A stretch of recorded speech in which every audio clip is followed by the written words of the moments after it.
see the paraphrase of the poem which we have studied in the last class, that is Break, Break, Break. The poet Alfred Lord Tennyson is standing on the seashore and admiring and talking to the sea waves that come with great force and break on the cold grey rocks. He wishes that he could express his deep thoughts. The poet envies the fisherman's boy who can be happy and play with his sister, and he also feels that the sailor too is lucky who is singing in his boat. He also says that the ships also find the sea lucky as they go into the harbor at its edge. All these things may find happiness in the sea, but the poet himself is very sad and depressed. He remembers a loved one who had come and stood there with him. But now that person cannot be touched or heard. He feels that the waves can come again and again and touch the stones lying there, but he will never even be able to recapture the happy days that he spent with someone because now they are gone forever from him. Now let's see read the comprehension questions. Oh, well for the sailor lad that he sings in his boat on the bay. Who is in the boat? A young sailor is in the boat. What does the fact that he is singing signify? The fact that the sailor is singing implies that he is joyful and happy. Number C. How does the poet feel when he realizes that he is singing?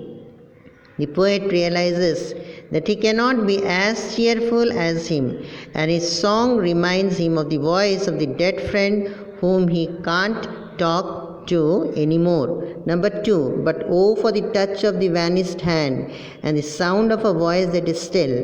What does the poet want to touch? The poet wants to touch his friend Arthur Hallam's hand. Number B. What does the poet want to hear? The poet wants to hear his friend's voice.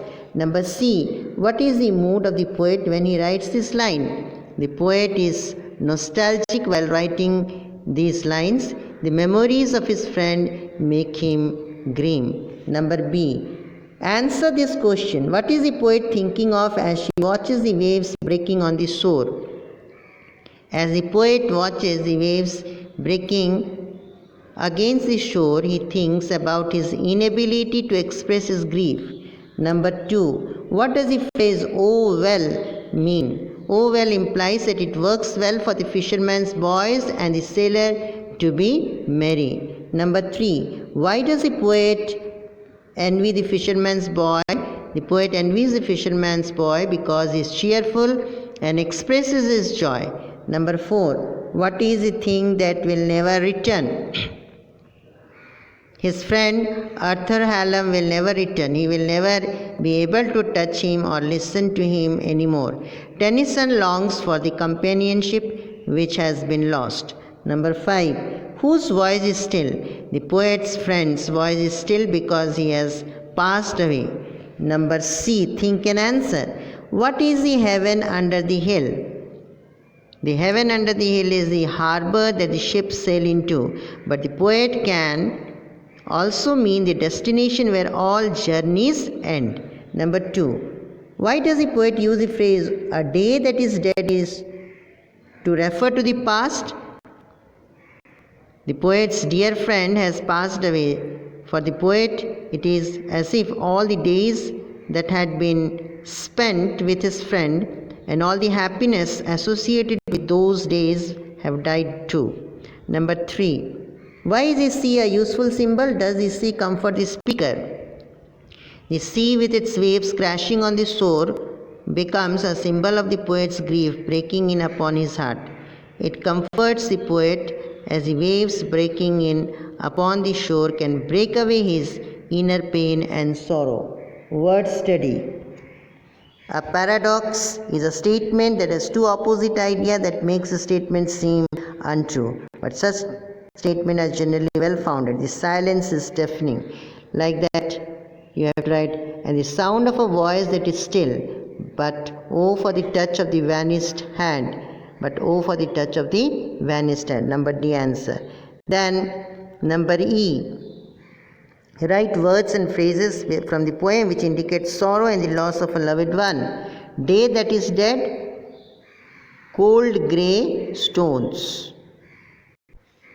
Fill in the blanks. Use can, could, would, may or might. These are all modal auxiliaries. It was possible for you to come earlier. You dash.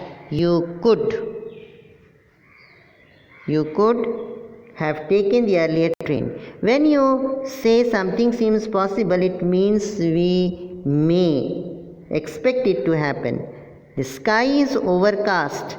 You had better take an umbrella.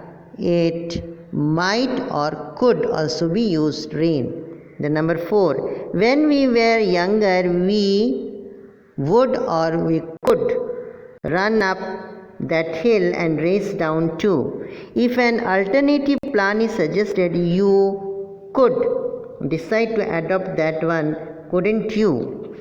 Then number G.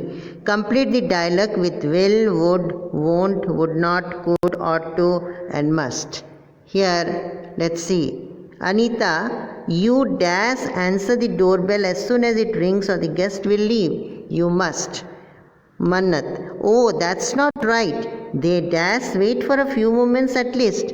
They ought to. Then Anita, I know, but they dash leave immediately. They will. Then Anita, you and I dash do that, but they are very impatient. They would not be very impatient. The next, number 5, you and I dash do that, but they are very impatient.